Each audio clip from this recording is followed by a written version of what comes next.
설교하면서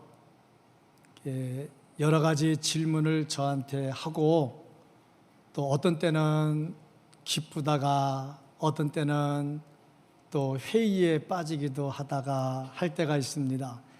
열심히 준비해서 설교를 하는데 듣는 성도들이 이 설교를 듣고 그대로 잘 살고 있을까?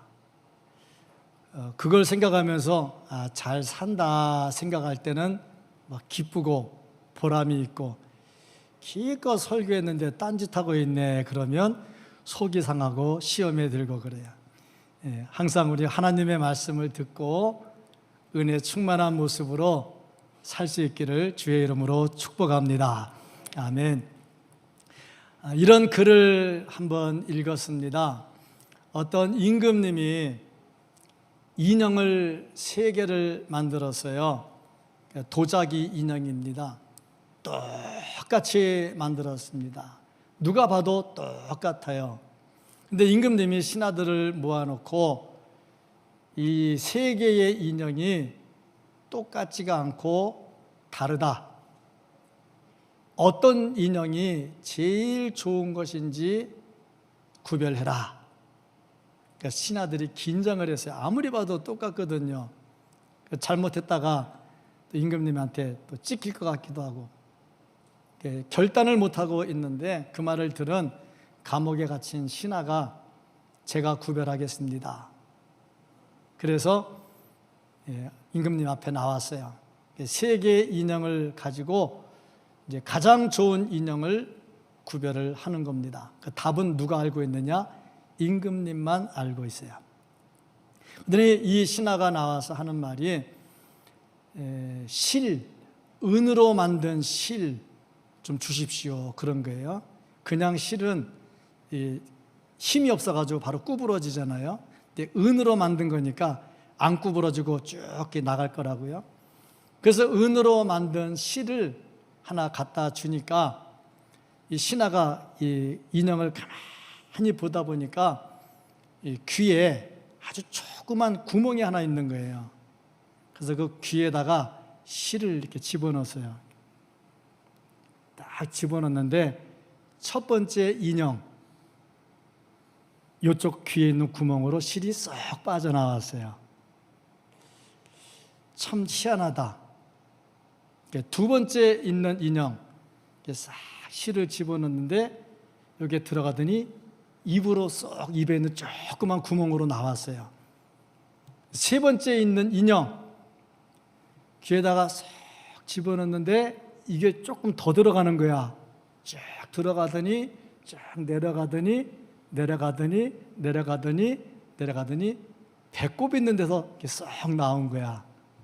그러니까 이 신하가 말하기를 이 3가지 인형 중에 가장 좋은 인형은 3번째 인형입니다, 그 얘기를 한 거예요.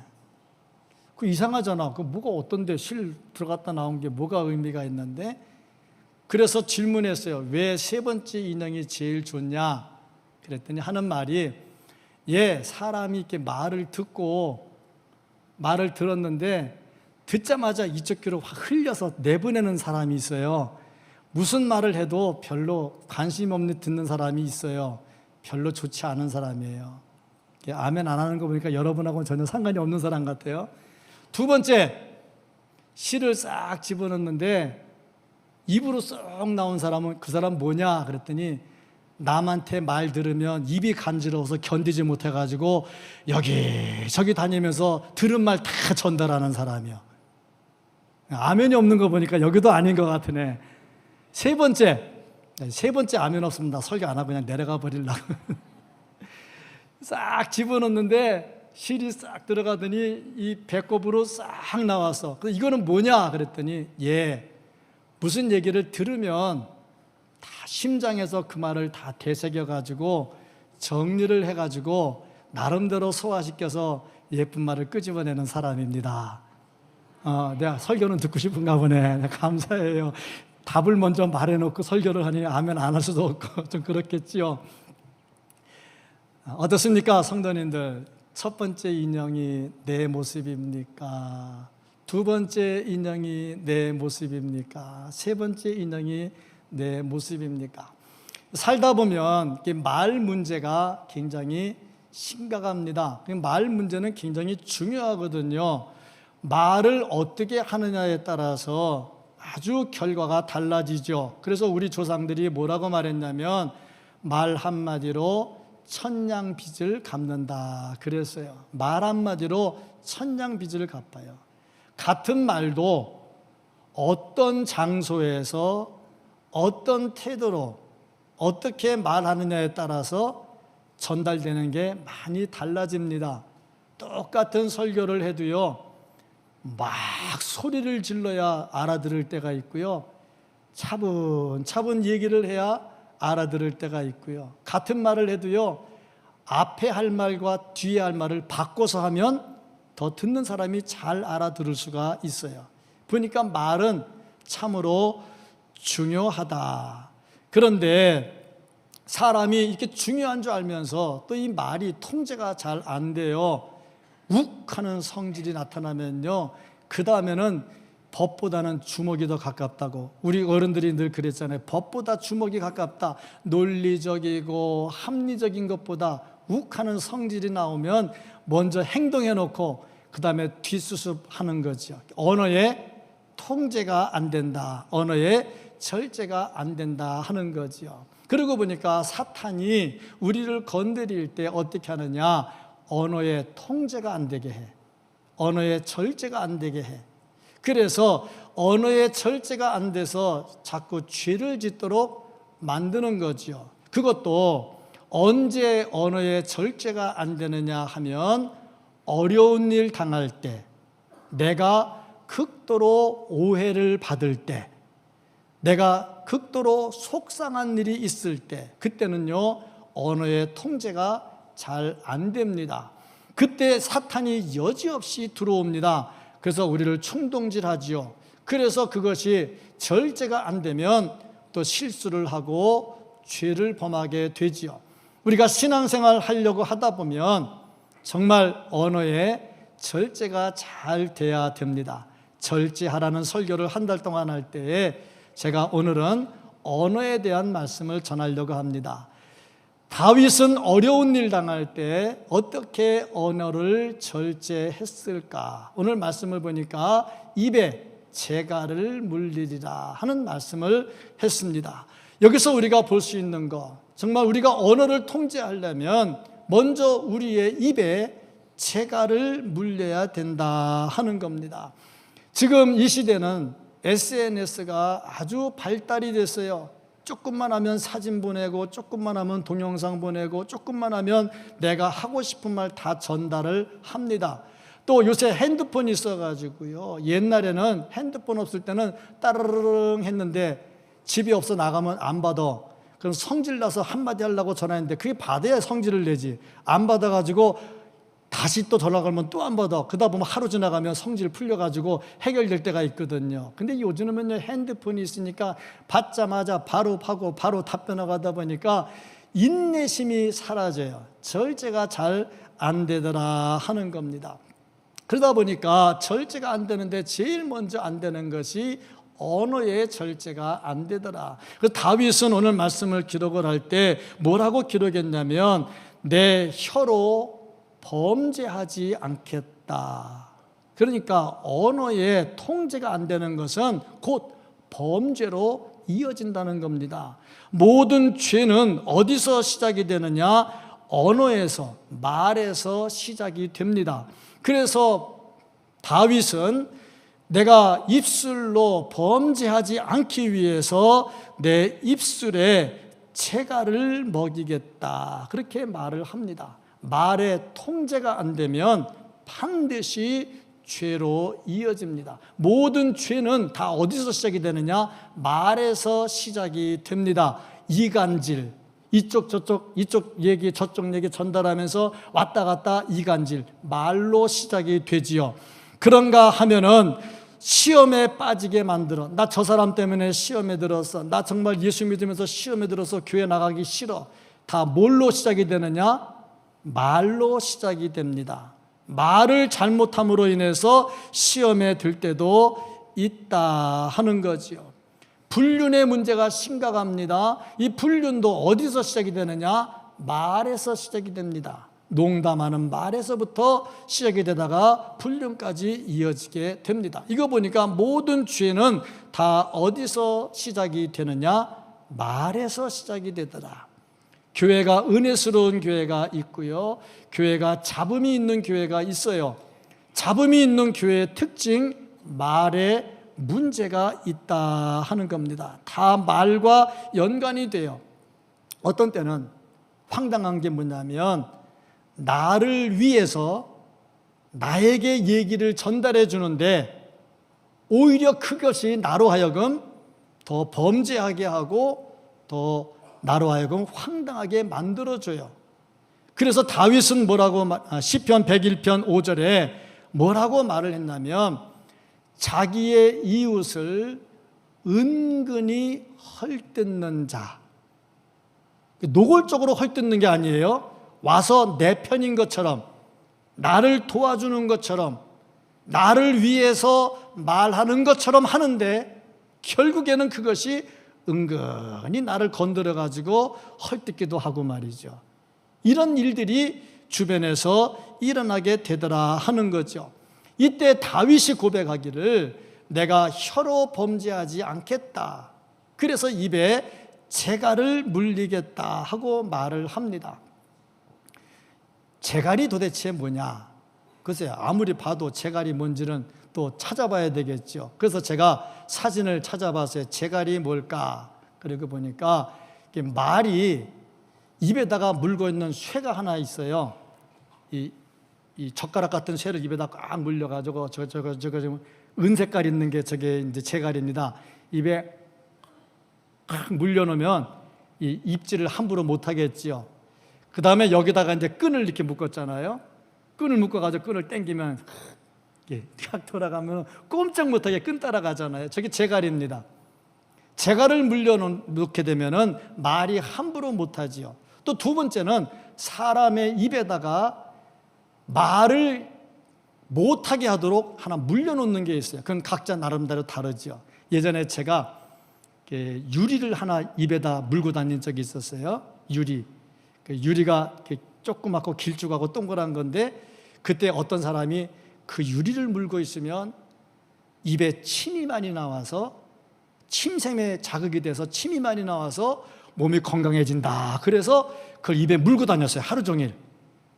잘못해가지고 삼켜가지고 뒤로 나오긴 했지만 그런 것도 있더라고요, 보니까. 근데 입에다가 뭘 하나 물고 있으면 말하고 싶을 때 참 내가 말 조심해야지, 그러고 안 하게 되는 거죠. 그래서 일부러 하나 물고 있는 게 있어요. 이걸 재갈이다 이렇게 얘기를 합니다. 나름대로 말로 인해서 범죄가 많이 생기니까 입에다가 재갈을 물리고 있었다. 참 교회 안에 문제는 문제 없는 교회는 없어요. 모든 교회는 다 문제가 있습니다. 크고 작은 문제들은 다 있어요. 그런데 이 문제가 좀 심하냐 아니냐 문제인데, 다 뭐 때문에 나오냐면 말 때문에 나옵니다. 나 저 사람 때문에 시험 받았어. 시험 받은 이유가 뭡니까? 그 사람 말 막 하고 다니거든. 말 막 하고 다니다 보니까 마음에 상처가 되지요. 말 때문에 시험에 들었다. 교회가 가끔 다툰다, 그래서 신문에도 나오고 막 그래요. 그런데 그런 교회들 보면 고상하게 천국이 언제 올 것이냐, 삼위일체가 뭐냐, 예수 그리스도의 동정녀 탄생이 뭐냐, 이런 거 가지고 싸우는 교회는 없어요. 다 뭐 때문에 싸우냐? 네가 이 말 했냐 안 했냐, 네가 맞냐 틀리냐, 그런 문제. 고추장을 2숟갈 넣어야 되느냐, 1숟갈 넣어야 되느냐, 이런 것 때문에 시작이 돼요. 그러다가 나중에 큰 다툼으로 번지게 되죠. 다 뭐에서 시작이 되느냐? 말에서 시작이 되더라 하는 거죠. 근데 말이 참 무서운 게 뭐냐면, 모든 것을 다 알고, 요것도 듣고 요것도 듣고 요것도 보고 다 총체적으로 다 알고, 요거는 이런 뜻이구나 하면은 실수가 적어요. 그런데 그렇게 안 합니다. 내가 알고 있는 거, 내가 들은 거, 그것이 항상 옳다고 생각을 해요. 그래서 제가 전에도 말씀을 드렸습니다마는 제일 외골수의 사람이 누구냐면 책 한 권만 읽은 사람. 여러 권을 읽고 분석을 해야 되는데 책 한 권만 읽으면 그것밖에 몰라. 그럼 그걸 계속 고집해. 이런 사람을 우리는 벽창호라 그래요. 벽창호. 아주 속된 말로 꼴통이라 이렇게 얘기를 해요. 벽창호야. 얘기 자체가 안 통해. 자기 생각과 자기 수준과 자기 경험만 계속 고집을 한단 말이죠. 이러다 보니까 말이 안 되는 거죠. 말이 안 되다 보니까 그런 사람이 만나면 다투게 되는 거예요. 이래서 말이 통제가 안 되므로 문제가 되더라. 우리 말에 참 조상들이 좋은 말 많이 했어요. 선무당 사람 잡는다고. 선무당 사람 잡는 게 무슨 뜻이겠어요? 저는 아무리 봐도 제 나름대로 해석을 하면 하나밖에 모르는 거야. 아는 게 그거밖에 없어. 그러니까 그것만 고집하면 사람 잡는 일밖에 할 게 없는 거죠. 이런 것이 교회 안에서 일어나면 되겠느냐? 근데 우리가 분명한 것은 장기 둘 때 저쪽 수는 안 보고 내 수만 보고 계속 하면요, 나중에 외통수에 걸려가지고 지더라고요. 그렇습니다. 말을 할 때에 내 생각과 내 주관만 가지고 계속 하다 보면은 결국에 그것 때문에 내가 무너지는 일이 생기게 되더라 하는 거죠. 그래서 다윗은 이 어려움의 때에, 고난의 때에 내 입에 재갈을 물리겠다 그렇게 말을 합니다. 문제가 되는 말은 반드시 입에 재갈을 물릴 줄 알아야 돼요. 저는 목회를 하지 않습니까? 목회를 하다 보니까 성도들을 많이 만납니다. 성도들을 많이 만나다 보니까 이 얘기 저 얘기 하다 보니까 그 성도들의 그 숨은 얘기들도 많이 알게 되지요. 그래서 늘 조심해요. 어디 가서 말 옮길 때 실수하지 않으려고. 뭐 실수로 또 말 옮길 수도 있잖아요. 늘 조심을 하는데 어떤 때는 황당한 때가 있어요. 이런 얘기 저런 얘기 듣다 보면 아, 이분에게는 이렇게 얘기해 주면 도움이 되겠구나. 나름대로 얘기를 했는데 정작 그것이 본인은 서운할 때가 또 있더라고요. 아, 이런 건 또 안 되겠구나 하는 것도 깨닫게 되는데, 이렇게 총체적으로 보고 잘 얘기하려고 해도 문제가 되는데 잘 알지도 못하면서 하나만 가지고 그걸 가지고 계속 얘기해서 여기서 그 말하고 저기서 그 말하면 이 말이 또 퍼져나가는데, 내가 요만큼 들은 거 가지고 얘기하면 저 사람한테 얘기하면 그 사람 또 그걸 가지고 또 자기 나름대로 해석을 해, 또 전달을 해. 그러다 보니까 말의 통제가 안 돼. 그로 인해서 많은 사람들이 상처를 입게 되더라 하는 겁니다. 그래서 우리가 해야 될 일이 뭐냐? 입에 재갈을 물려야 된다. 다윗은 입에 재갈을 물렸는데 입에 재갈 물리는 게 그렇게 쉽지는 않습니다. 2절 말씀을 보면 내가 잠잠하여 선한 말도 하지 아니하니. 잠잠해서 선한 말도 안 해. 아예 안 해. 그러다 보니까 어떻게 됐느냐? 근심이 더 심해졌어. 선한 말은 해야 되잖아요. 저 사람이 분명히 지금 거짓말하고 있거든. 그럼 내가 아는 게 진실이면 얘기를 해야 되잖아. 근데 얘기를 해야 되는데 얘기를 안 해. 이거 잘못된 거잖아. 근데 얘기를 안 해. 왜 안 하느냐? 안 하는 이유가 있어요. 그게 뭐냐면 1절을 보면 악인이 내 앞에 있을 때에 그랬거든요. 악인이 앞에 있어. 그 악인 앞에 아무리 선한 말을 해도 안 들어요. 꽈배기요. 꽈배기 틀어요. 말을 하면 꽈배기 틀어요. 좋은 말 해도 꽈배기 틀어요. 차라리 안 하는 게 낫다 이 말이지. 해봤자 또 뒤집었으니까. 그 얼마나 다윗이 속이 상했겠냐 이거죠. 예를 들어서 배가 고파. 아, 너 참 배고프겠구나. 자, 이것 좀 먹어. 먹었어. 조금 못 먹은 것 같아. 좀 더 먹어. 그랬더니 하는 말, 너 나 살찌게 하려고 뭐 작정한 거 있냐? 하고 나면 꽈배기 트는 거야. 이제 좋게 얘기해줘도 꽈배기 틀어버려. 그러니 아무리 선한 말을 하려고 해도 이미 악인은 꽈배기 들기로 준비가 되어 있어. 그러니까 아무리 좋은 말해도 통하지가 않더라 이 말입니다. 그래서 다윗은 말하기를 내 입에 재갈을 물리리라. 예수님은 어땠습니까? 예수님 많은 비난이 있었습니다. 예수님 뭘 잘못했다고 비난했습니까? 죽은 자 살리죠. 병든 자 고치죠. 먹을 거 없는 자들 오병이의 기적을 일으키죠. 바람과 바다를 잔잔하게 하지죠. 이 바다에 빠져 죽을 뻔한 제자들을 살려주죠. 못한 게 뭐 있습니까? 그런데 그 예수님을 왜 비난하냐 이 말이죠. 그래도 예수님은 일체 말씀을 하지를 않습니다. 입에 재갈을 물리는 거지요. 교회가 은혜스러우려면 내 입에 재갈이 물려져야 됩니다. 특별히 어려운 일 당할 때, 속상한 일 있을 때는요, 입에 재갈이 안 물려져요. 그런데 다윗은 그때에도 입에 재갈을 물리잖아요. 이게 성숙한 성도의 모습이고, 하나님께서 우리에게 요구하시는 것이 그것입니다. 입에 재갈을 물리리라. 입에 재갈을 물리면요, 가정도 평화로워지고요, 교회도 평화로워지고요, 은혜가 충만하게 됩니다. 입에 재갈을 물리는 은혜가 있기를 주의 이름으로 축복합니다. 언어에 절제가 있기를 주의 이름으로 축복합니다. 그 다음 단계를 보니까요, 다윗이 뭘 했느냐? 죄를 회개합니다.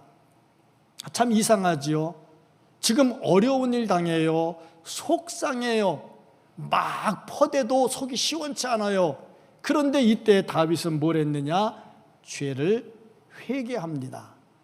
항상 문제가 꼬이는 거는 나 때문에가 아니라 너 때문이라고 생각하기 때문에 문제가 꼬입니다. 이럴 때는 해결이 잘 안 돼요. 더 꼬여요. 갈수록 꼬여요. 나에게 문제가 있다는 사람은 뭐 하는 사람이냐? 회개하는 사람이야.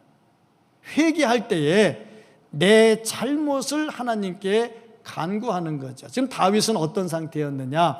시편 39편은 38편과 연관된 내용입니다. 38편과 39편은 같은 맥락으로 기록이 되어 있는데, 이게 어떤 상황이냐면 다윗이 우리아의 아내 밧세바를 범했어요.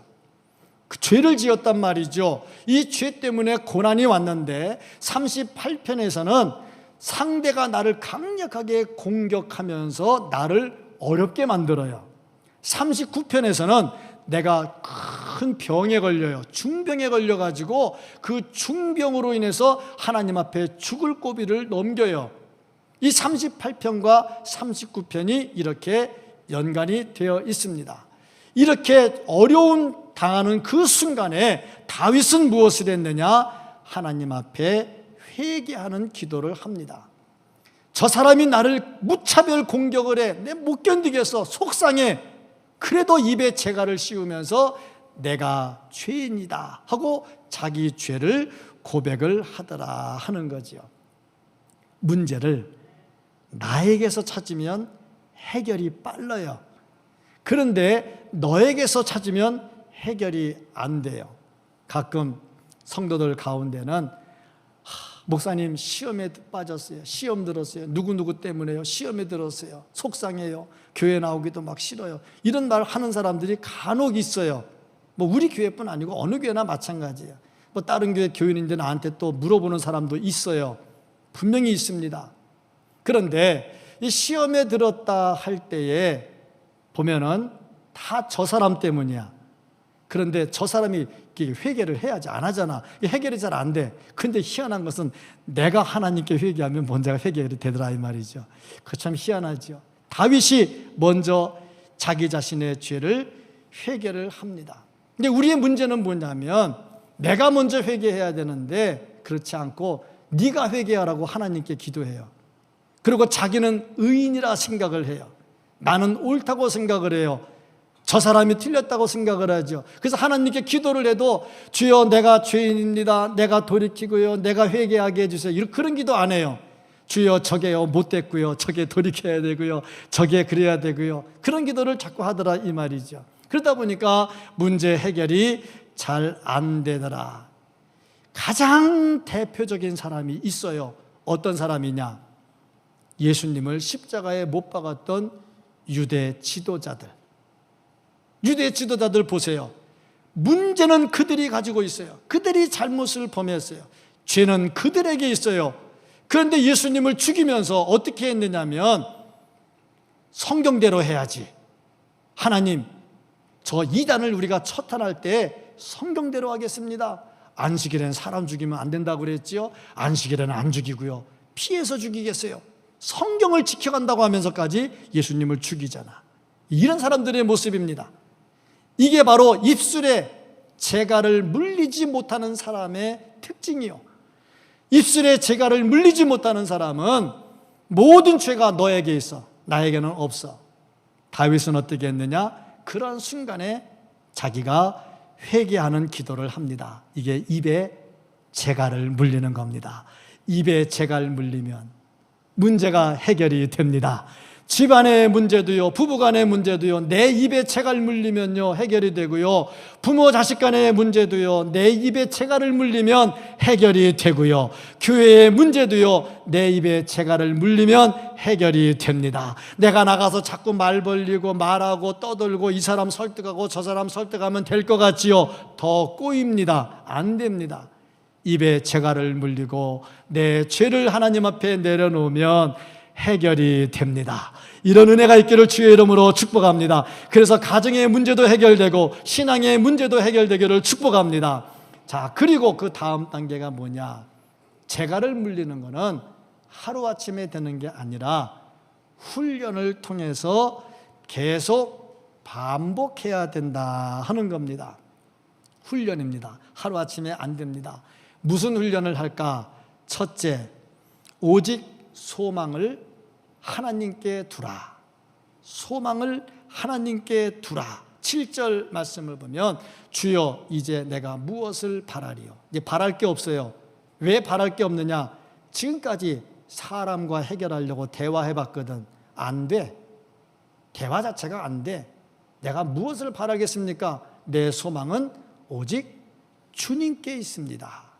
소망은 주님께 있다 하는 말이죠. 사람에게 소망을 두고 해결하려고 하는데 잘 되는 게 없어.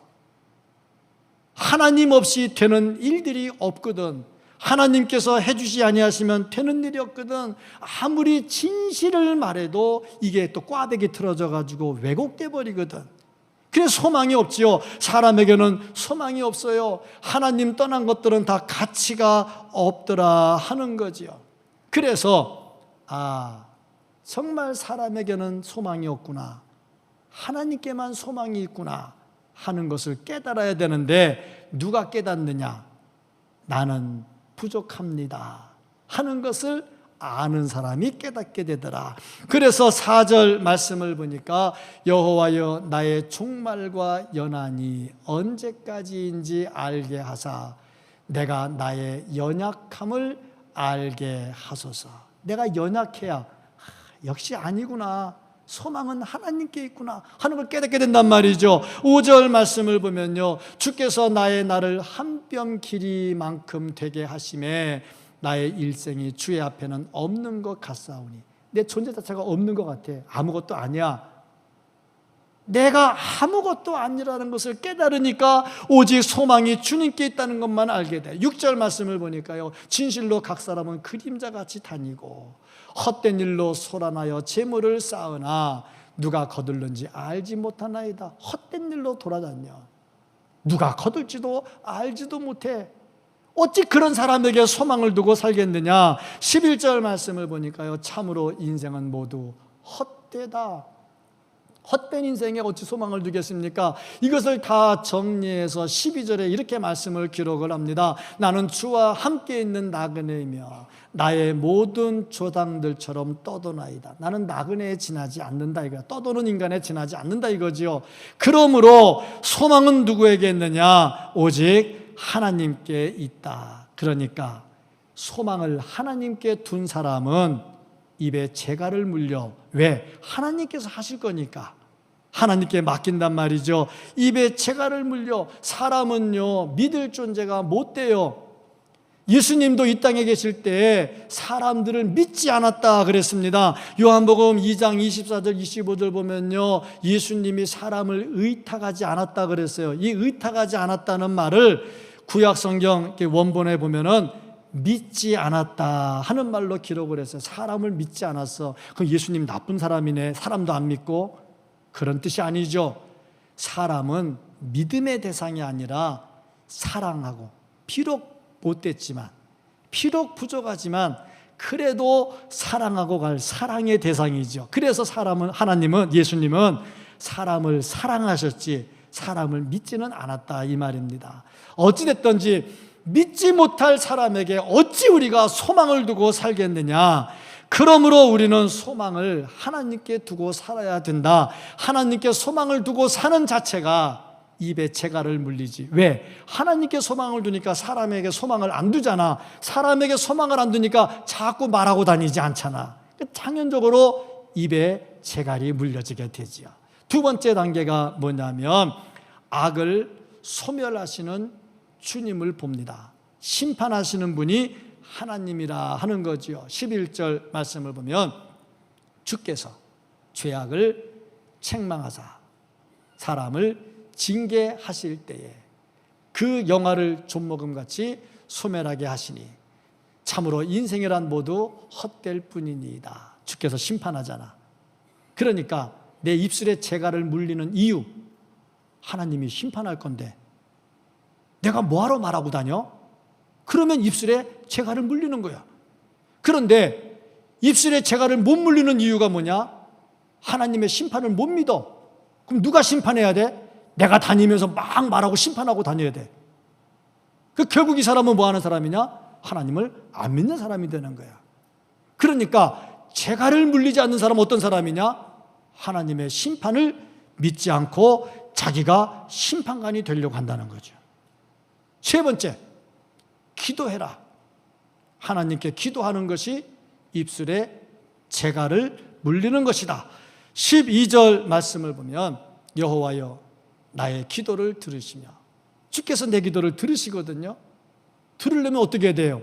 나의 부르짖음 막 소리내서 막 떠드는 거잖아요.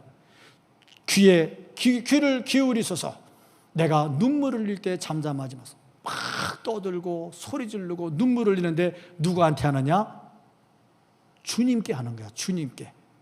그러니까 내가 입술에 굴레를 씌우지 아니하면 사람들에게 가서 막 떠들어 싸야 되는 거야. 누가 이렇고 나는 어떻고 막 떠들어 싸야 됐는데, 굴레를 씌운 사람은 어떻게 하느냐? 하나님께 막 싸야 되는 거야. 하나님께. 무슨 말이냐? 사람이 어떻게 말 안 하고 삽니까? 속 터지는데 말은 하고 살아야 될 거 아니에요. 말은 하고 살아야 될 거 아니에요. 근데 입술에 재갈 물리면 또 말도 못하면 어떻게 합니까? 어딘가 막 쏟아놔야 될 거 아니에요. 수다는 떨어야 살 거 아니에요. 그래서 어디다가 수다 떠냐 말이야.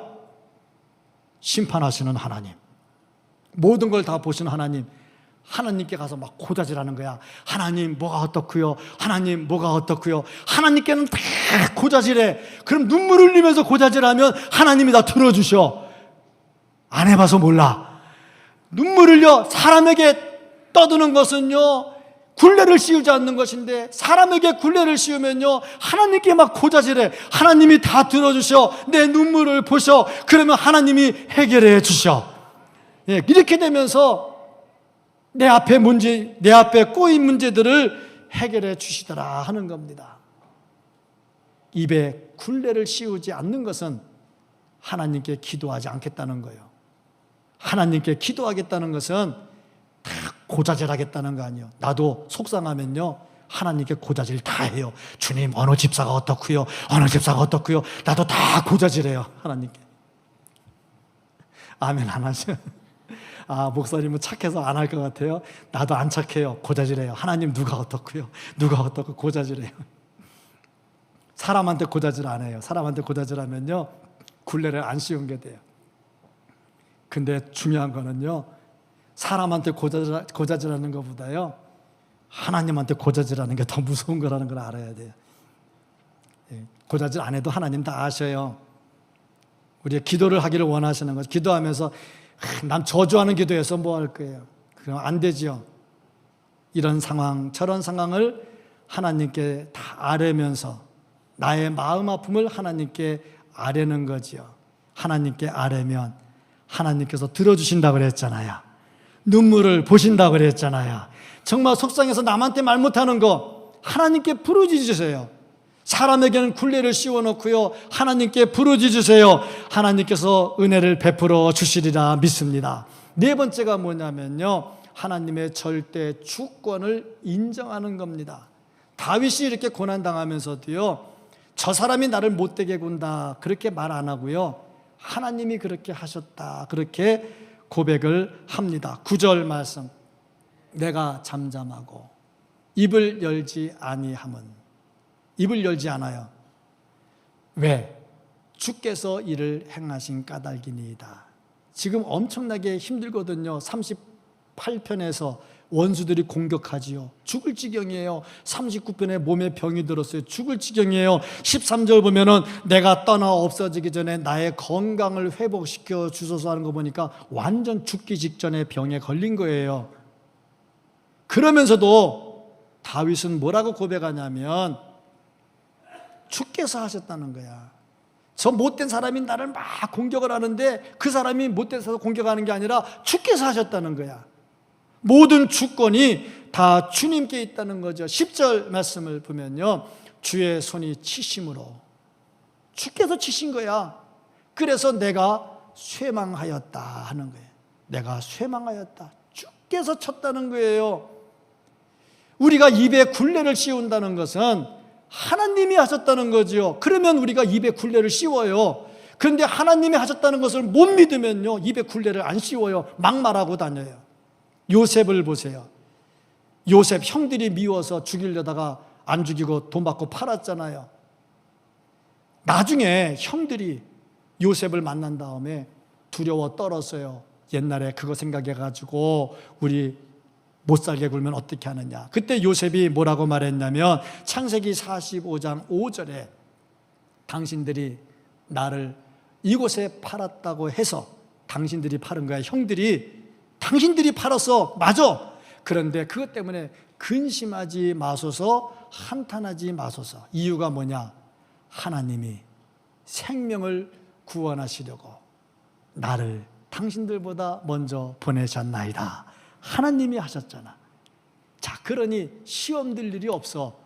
내가 누구 때문에 시험 들 일 없어. 왜? 하나님이 하셨어.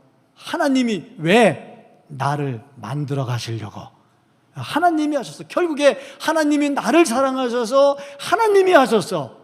그러니까 이것 때문에 시험 들 일도 없는 것이고, 이것 때문에 내가 속상해서 여기저기 굴레 씌우지 않고 말하고 다닐 이유도 없는 것이고, 하나님께 부르짖으면 하나님께서 해결해 주십니다.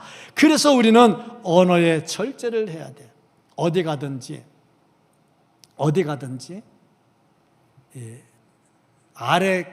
아래 구조에서는 문제가 안 생겨요. 하부 구조에서는 문제가 안 생겨. 우리나라가 외교에 문제가 생긴다 할 때 백성 한 사람이, 아무 힘도 없는 백성 한 사람이 이런 말 저런 말 했다고 해서 외교관에 문제가 안 생겨요. 근데 대통령이나 외교 장관이나 좀 내놓으라 하는 사람이 말 한마디 하면, 잘못하면 문제가 심각해져요. 상부 구조가 굉장히 중요한 거예요. 교회도 그래요. 교회도 새가족 한 사람이 무슨 말 했다고 해서 교회에 절대 문제 안 생깁니다. 전혀 문제 안 생깁니다. 그런데 조직상의 상부 구조에서 말을 함부로 하면요, 문제가 심각해집니다. 상부 구조에 누가 있느냐? 1번 목사, 부목사 말고 담임 목사. 1번 담임 목사, 2번 당회원, 3번 권사, 안수집사, 이런 사람들 전부 상부 구조잖아요. 계급이 높은 게 아니라 직책상 상부 구조잖아요. 이런 사람들이 입에 굴레를 씌우지 않으면 교회는 시끄러워져요. 우리 교회가 든든하고 우리 교회가 평화로운 것은 이렇게 굴레를 씌웠기 때문에 평안한 줄로 믿습니다.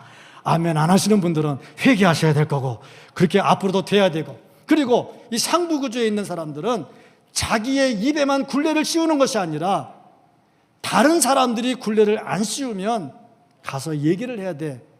이제 굴레를 씌우세요 하고 얘기를 해야 돼. 그래서 모두가 굴레를 씌우고 살 수 있도록 해야 돼. 그래야 좋은 교회가 될 수가 있는 겁니다. 아멘. 네, 아멘 안에서 아멘을 강조하는 목사는 나쁜 목사예요. 근데도 강조하는 이유는 한번 아멘을 하고 싶은 거예요. 입에 굴레를 씌우고 삽시다. 아멘. 사람이 귀가 두 개예요. 입이 하나예요. 왜 하나님이 이렇게 만들었을까? 뭐 여러 가지 말들이 많아요. 근데 두 개라는 것은, 하나보다 두 개라는 것은 더 많다는 거 아닙니까? 남이 말하는 것은 많이 들으라. 아까도 말했지만 듣고 흘려라. 듣고 흘릴 것도 있고, 근데 많이 들어라. 말은, 입은 하나인 것은 들은 대로 다 말하지 말고 좀 굴레 씌우고 절제를 하고 살아라. 뭐 그런 뜻이 아니겠느냐 생각이 듭니다. 하부 구조에서는요, 아무리 말하고 다녀도요, 교회는 시끄럽지 않습니다. 상부 구조가 굴레를 안 씌우면요, 교회는 잡음이 심해집니다. 그래서 상부 구조일수록 더 굴레를 씌워야 되겠죠. 어쨌든 간에 야고보 사도는 말하기를 말에 실수가 없으면 온전한 자라 그랬죠. 그런데 우리 중에 온전한 자 어디 있습니까? 이 말은 다 뭡니까? 저부터 말에 실수가 있습니다. 중요한 거는 굴레 씌우는 훈련을 계속 하는 겁니다. 이게 절제지요. 굴레 씌우는 훈련을 하면 점차적으로 절제가 될 것이고, 절제가 되면 우리의 가정도 평화로울 것이고, 교회도 은혜로울 것이고, 나라도 든든히 서갈 겁니다. 절제, 언어에 절제가 있어서 하나님 사랑받고 칭찬 들을 수 있는, 교회를 세워나갈 수 있는 우리 모두가 될 수 있기를 예수님 이름으로 축복합니다. 아멘. 기도하겠습니다.